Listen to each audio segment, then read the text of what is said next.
Sikap tegas pemerintah terkait pengungsi Rohingya di Indonesia. Jokowi duga ada TPPO di balik pengungsi Rohingya. Para pengungsi Rohingya di Aceh. Presiden Joko Widodo Jokowi menyoroti adanya tindak pidana perdagangan orang TPPO di balik arus pengungsi Rohingya yang belakangan ini sampai di Aceh. Komisioner Tinggi Perserikatan Bangsa-Bangsa untuk Pengungsi UNHCR Indonesia mengatakan para pengungsi seringkali tidak punya pilihan untuk melarikan diri dari kondisi berbahaya menuju tempat yang lebih aman. Dalam kondisi terjepit seperti ini harus melarikan diri dari penganiayaan atau dari konflik dan diskriminasi berat. Seringkali mereka terpaksa mengambil opsi perjalanan tidak resmi, karena mereka tidak punya opsi lain, kata pejabat informasi publik Public Information Officer, UNHCR Indonesia. Sebelum mereka mengungsi, serta keadaan Rohingya sendiri sebagai kelompok marginal yang tidak diakui kewarganegaraannya oleh negara manapun, sehingga mereka tidak memiliki kartu identitas seperti KTP, paspor, apalagi visa. Kaum Rohingya bukanlah pelaku perdagangan orang namun korban perdagangan orang apabila mereka masuk Indonesia lewat cara-cara TPPO. Dari mana pengungsi Rohingya yang sampai Aceh? Menurut UNHCR, asal-usul kaum Rohingya yang sampai ke Aceh itu berasal dari Myanmar. Namun sebagian mereka bukan dari Myanmar langsung. Soalnya, sebagian mereka sudah lari dari Myanmar menuju Bangladesh.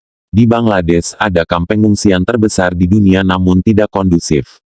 Setelah 5 tahun di kamp pengungsian Bangladesh mereka mencari tempat lain yang lebih aman.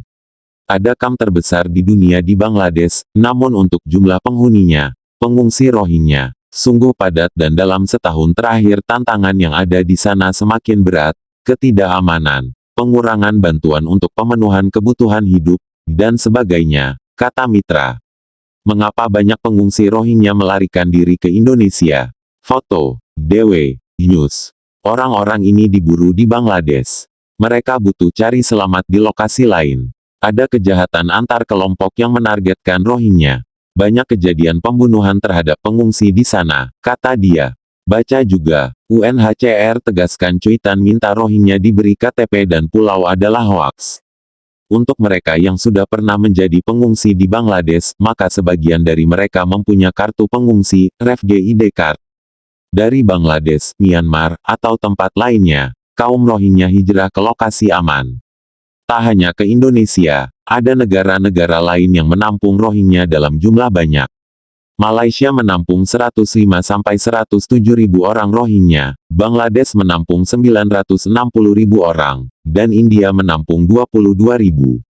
Sebagai perbandingan, Menko Polhukam Mahfud MD pernah menyebut pada tanggal 4 Desember lalu bahwa ada 1.487 pengungsi Rohingya di Indonesia dan jumlahnya diperkirakan bakal bertambah.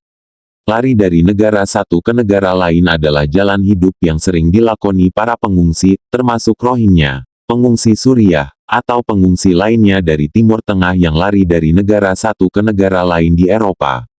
Ketika mereka menempuh perjalanan-perjalanan lanjutan tersebut, mereka berangkat sendiri secara spontan.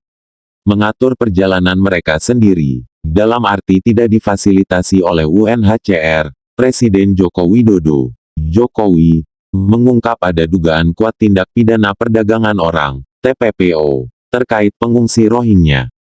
Jokowi meminta pelaku ditindak tegas jika terbukti melakukan TPPO. Terdapat dugaan kuat ada keterlibatan jaringan tindak pidana perdagangan orang dalam arus pengungsian ini. Pemerintah Indonesia akan menindak tegas pelaku TPPO, kata Jokowi.